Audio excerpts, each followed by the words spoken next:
వీళ్ళని ఇంట్లో పెట్టిన 3 నెలలకి ఎంటర్ అవుతున్నావు. ఏమైనా డెవలప్మెంట్ జరిగి ఉంటుందంటావా? డెవలప్మెంట్ అవ్వాలంటే డార్క్ రూమ్ లోకి వెళ్ళాలండి. డార్క్ రూమ్ లోకి వెళ్తే డెవలప్ అయి ఉంటుందండి. బాగా చెప్పావు. అల్లుడు గారు లుంగి సర్దుకుంటున్నారు. అనవసరంగా వచ్చి డిస్టర్బ్ చేసాము మరా. ఆహా, ఓహో, అవి వాళ్ళ టీవీ పేర్లు. టీవీ పేర్లు కాదండి బాబు, బ్రహ్మాండమైన డెవలప్మెంట్. ఓసారి అటు చూడండి. ఇంతకాలానికి మన కష్టం ఫలించిందండి. మన కష్టం కదరా, అల్లుడి గారి కష్టం. ఏంటమ్మా వాంతి చేసుకుంటున్నావు? మీ అల్లుడు గారికి కనుక అయిపోయిందిరా, మనం అనుకున్నంత అయిపోయింది. అల్లుడు గారు కంగ్రాచులేషన్స్ అయ్యా. ఇప్పుడు నువ్వు నాకు నచ్చావు. అల్లుడి విషయం ఏంటో చెప్పు. ఏం తెలియనట్టు నన్ను పాపం చేస్తూ. ఇప్పుడు చేయడం ఏంటి? ఎప్పుడో చేశాక ఇప్పుడు మళ్ళీ ఫ్రెష్ గా చేస్తున్నావు కదా. ఏంటి మాట్లాడేది? ఇంకా ఏంటంటారంటే అక్కడ ప్రేమ గారు ఇంకా 6 నెలల తర్వాత మన ఇంట్లో అంటే నెల తప్పింది. హలో, నేను నెల తప్పలేదు, వారం తప్పలేదు. మరి వాంతి? మీ అల్లుడు గారి వండిన వంటలు తిని వాంతులు చేసుకుంటున్నాను. ఏం వేశారు ఆ కూరలో? కడుపంతా దేవేసింది. ఇదిగో నన్నేమన్నా ఊరుకుంటాను, నా వంటకి పేరెట్టామంటే మాత్రం ఊరుకునేది లేదు. వంటలో గొప్ప వంట 30 వాతులయ్యాయి. ఏ అటువైన గడ్డే తిని ఉంటావు? మీలా గడ్డి తోడు తినే లక్షణాలు మాకు లేవు. అంటే నేను గడ్డి తోడు తింటానా? ఎస్. ఇదిగో లేడీస్ సార్, లేడీస్.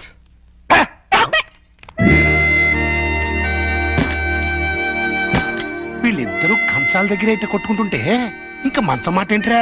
మాటలు లేవండి, ఇద్దరు వేరు వేరు మంచాల మీద మూడంకేసి పడుకుంటున్నారు. మౌన గీతం. ఈ మౌన గీతం ప్రణయ గీతంగా మారాలంటే మనం ఇమాజినేషన్ లోకి వెళ్ళాలి. కాదు, మనం ఇక్కడే సెటిల్ అవ్వాలి. ఇక్కడే ఉండి వాళ్ళ వండిన వంటలు తింటే వాంతులు వాళ్ళకి కాదు మనకవుతాయి. మనం కక్కోవడానికి కాదు, అమ్మాయి చేత కక్కించడానికి. ఎలా కక్కిస్తారండి? వాళ్ళిద్దరు వేరు వేరు గదుల్లో పడుకుంటే ఒకే గదిలోకి షిఫ్ట్ చేసి అప్పుడు ఆ రాజుగారు, సారీ అల్లుడు గారు, ఇక్కడ హౌస్ఫుల్ ఏంటి? అదేనండి, రూము నిండినది అంటున్నారు. ఈ లగేజ్ ఎవరిది? మా ఇద్దరిదే. ఏం లేదల్లుడు, మా లవంగం గారికి లివర్ లో చిల్లి పడింది. మరేనండి, ఆ టెస్టులకి వాటికి 1 నెల రోజులు పడుతుందన్నారు. హాస్పిటల్లోనూ లాడ్జిలోనూ ఉంటే నువ్వు ఫీల్ అవుతావని ఇక్కడికి తీసుకొచ్చేసా. మీరిద్దరు ఇక్కడ పడుకుంటే నేను పప్పి ఎక్కడ పడుకో? నేను పిల్లలు ఇక్కడ పడుకుంటాం, మీరు వెళ్ళి ఆ గదిలో పడుకోండి. ఆ గదిలో ప్రియా ఉందిగా. ఉంటే ఏమైంది? మీరు మమ్మీ డాడీ లేగా ఓ చోటు పడుకోవచ్చుగా. విన్నావా లవంగం, పిల్లలకి ఎలాంటి డౌట్లు వస్తున్నాయో? కాన్వెంట్ చదువులు, కంప్యూటర్ బ్రెయిన్లు, టోటల్ గా జనరేషన్ ఫాస్ట్ అయిపోయింది. ఫాస్ట్. డాడీ, ఆ రూమ్ లో మమ్మీ ఒక్కతండి, వెళ్ళి అక్కడ పడుకోవచ్చుగా. నిజం చెప్పు, ఇన్ని డైరెక్షనేగా? కాదు, ఈవీవి సత్యనారాయణ డైరెక్షన్. ఆహా, మాకు తెలుసు గాని ఒక్కసారి అలా బయటకు వస్తావా? ఆశ దోశ అప్పడం. బయటకు వస్తే ఏం జరుగుతుందో నాకు బాగా తెలుసు. ఏం జరిగినా ఇక్కడే పిల్లల ముందే జరగాలి. డాడీ, మమ్మల్ని డిస్టర్బ్ చేయకుండా నువ్వు వెళ్ళి అక్కడ పడుకో.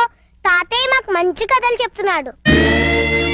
ఆ తర్వాత ఆ రాజుగారు ఏం చేశారంటే 7 కొడుకుల్ని తీసుకుని వేటకి అక్కడ. సరే అబ్బాయి గారు, ఈ సోఫా నేను కబ్జా చేశాను.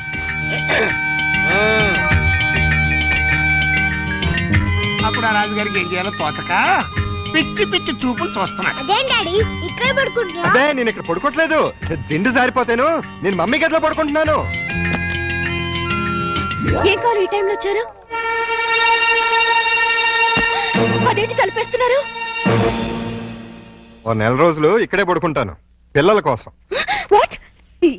ఏంటండి, ఏంటి మీ ఉద్దేశం? దురుద్దేశం ఏం లేదు, కంగారు పడకో. మా మావయ్య లవంగం 1 నెల రోజులు ఇక్కడే తగలెడతారంట. అయితే మాత్రం మీకు ఇక్కడ తప్పితే ఇంకెక్కడ ప్లేస్ లేదా? ఉంది, కానీ మన ఇద్దరం ఒకే రూమ్ లో ఎందుకు పడుకోవట్లేదని పిల్లలకు డౌట్ వచ్చింది. అందుకని నా పక్కన పడుకుంటారా?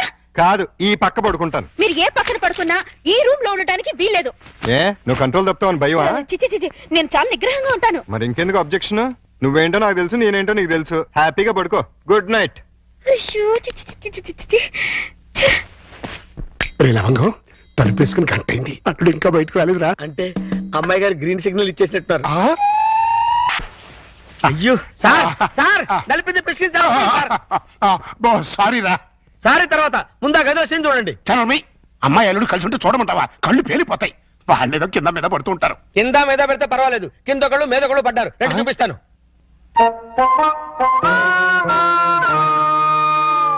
చూసారా, గుర్రాన్ని బార్ దాకా తీసుకెళ్ళగలగాని బీరు తాగించలేం కదా. నేను తాగిస్తా.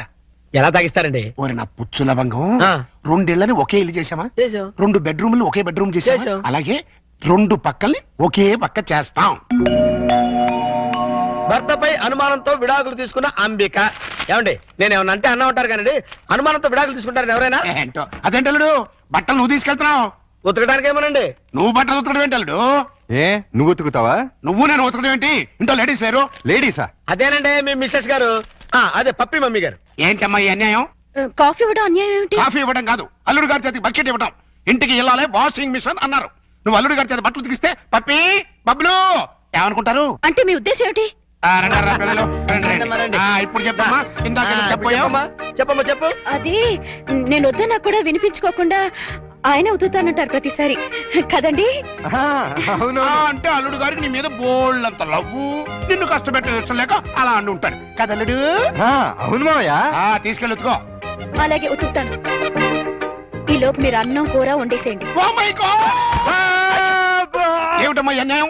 సారీ చూసుకోలేదు. వాళ్ళ గురించి కాదు, ప్రతి ఏ ప్రత్యక్ష దైవం నమ్మేటువంటి హిందూ సాంప్రదాయంలో పుట్టి అదితో వంట చేస్తావా? అది కదా పిల్లలు అసలు ఏంటంటే ఆ, ఇప్పుడు వాళ్ళతో పనే ఉంది. పాపం అన్ని పనులు తనే చేస్తే ఇబ్బంది అని నేనే పైగా సీఎం గారు ఏమంటున్నారు, శ్రమదానం చేయండి అంటున్నారు. అందుకే నేను శ్రమదానం చేస్తున్నాను. మీకంతగా శ్రమదానం చేయాలని ఉంటే కూరగాయల మార్కెట్కి వెళ్ళి కూర కొనుక్కురా, సూపర్ మార్కెట్కి వెళ్ళి సరుకులు పట్టరా, ఫ్లవర్ మార్కెట్కి వెళ్ళి అమ్మాయికి పూలు తీసుకురా. అది కాదు మావయ్య, అది కదా పిల్లలు. నేను మార్కెట్కి వెళ్ళి కూరగాయలు తీసుకొస్తాను. ఏమే ఈ లోపల నువ్వు బట్టలు ఉతుకు. అలాగేనండి. ఆహా మీ హెడ్ కి హ్యాట్స్ ఆఫ్ గురువు గారు. థ్యాంక్స్. ఏమే వంట అయిపోయిందంటే? ఏమైనా ఏంటి సొంత పిల్లని? నిన్నేనే వంట అయిపోయిందా అని అడుగుతున్నాను, సమాధానం చెప్పేంటి? అయిపోయిందండి, మీరు వెళ్ళి కూర్చోండి, తెచ్చి వడ్డిస్తాను. అలాగే త్వరగా వడ్డించు. మావయ్య మీరు తినేస్తారా? వడ్డించేస్తుంది. ముందు మీరు తినండి, తర్వాత మేము తింటాం. రాయ్. ఏంటి పూట స్పెషల్? దొండకాయ వేపుడు, బెండకాయ పులుసు. మీకు ఇష్టం లేనివి రెండేగా? అవునవును, ఈ రెండు అంటే నాకు చాలా ఇష్టం. అందుకే వండాను, బాగా తినండి. తినండి, ఆఫీస్కి వెళ్ళాలిగా. ఎలా ఉందండి? ఆ, అదిరింది. ఒక్క ముద్దతోనే కడుపు నిండిపోయింది. ఇక చాలు. మీరు మరీను ఒక్క ముద్దకి ఎలా కడుపు నిండుతుంది? చూడండి బాబాయ్ గారు. ఏమా పిల్లలతో పనుందా? అస్సలు లేదు, మీరు అక్కడే కూర్చోండి. మీరు తినండి. ఏమండి బయలుదేరుతున్నారా? అవును, ఏ ఆహా, షూస్ ఏమైనా తుడమంటారేమోనని. అక్కర్లేదులే. అయితే ఇంతవరకు సెటిల్ చేసేయండి. ఏంటది? ప్యాంటుకి 150, షర్టుకి 120, లుంగికి 90, టవల్కి 50, కర్చీఫ్కి 25, అన్నం వండినందుకు 100, బెండకాయ పులుసుకి 50, దొండకాయ వేపుడికి 75, వడ్డించినందుకు 100, కంచం కడిగినందుకు 150. ఏంటిది? బట్టలు ఉతికినందుకు, వంట చేసినందుకు బిల్లు. మరి ఇంత 5 స్టార్ హోటల్లో కూడా ఇంత ఉండదే? ఉంటే నాకేంటి, ఉండకపోతే నాకేంటి, నా రేట్ అది. ఇవ్వండి. గొప్ప కేసు తగిలిందిరా బాబు. నైట్ భోజనం కూడా నన్నేమంటేమంటారా? వద్దులే తల్లి, ఇంకా నీ చేతులతో మంచి నీళ్ళు కూడా ఇవ్వద్దు. అయ్యో